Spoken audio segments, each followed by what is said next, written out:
So if you ever had a problem where you have some Zigbee devices or Wi-Fi and you want to share them over to another system which is Matter-based, well, that's what we're going to have a look at how to do today. So we're going to use something called the MatterBridge. It's an add-on that we can use within Home Assistant, and it's going to allow us to share any devices with the Home Assistant over to a Matter-based system. In my example, we're going to use HomeKit. So MatterBridge is a plugin that basically allows you to have any non-Matter devices shared over to any Matter platforms. So it's a simple plugin system. The one we're going to be looking at is the Home Assistant add-on. It's got universal compatibility. As you can see, it works with Apple Home, Google Home, Amazon, Home Assistant, SmartThings, and any other Matter platform. Runs on super small machines, so anything with as little as 512 megs of RAM, so you could run it on a Pi or any other low powered devices. It has this really cool web front end that allows you to monitor all of your devices and your logs. It's built on Matter.js, and it can be running on Docker or Proxmox. So the way that this installation is going to work, first of all, we're going to install the MatterBridge add-on, or as Home Assistant's now calling it in the new release, an app. So we're going to install that first. Then what we're going to do is install the HAS connector. So that's a connector between Home Assistant and the MatterBridge add-on. Then we're going to be able to view all of our Home Assistant devices within MatterBridge. From there, we need to select which devices we want to share over Matter.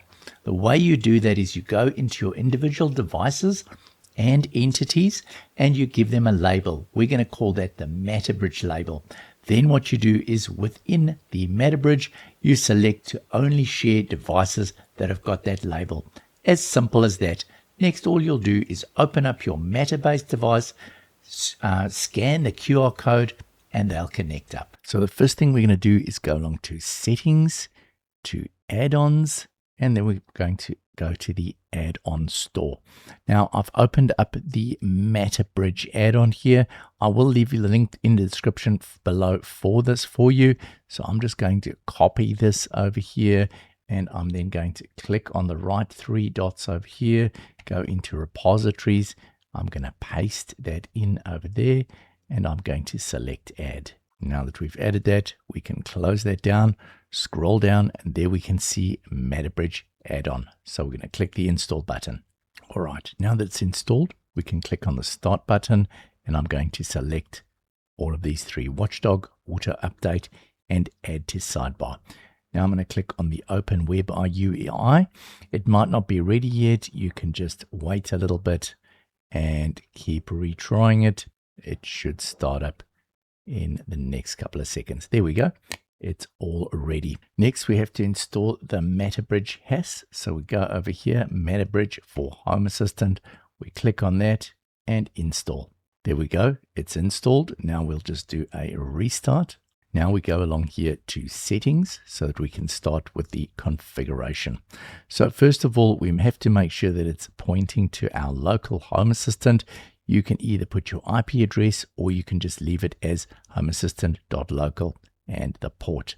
Next thing we have to do is insert this token.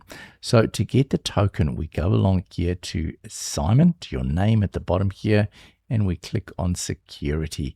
Scroll down to the bottom and we're going to create a long-lived token. We'll call this MatterBridge, select OK, and we will copy that code. Now we'll go back to our MatterBridge, select our actions over here, and we'll paste our token in there. Scroll down the bottom and confirm. Once you've done that, you can restart the MatterBridge again. And now we can see that our MatterBridge HAS is loaded, it's started, and it's configured.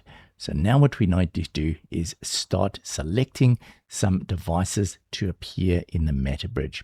Now you'll see down the bottom here that our devices are already pulling in here, but currently none of them are actually set up with the MatterBridge. What we want to do is we want to select the ones that we want to be shared by the MatterBridge.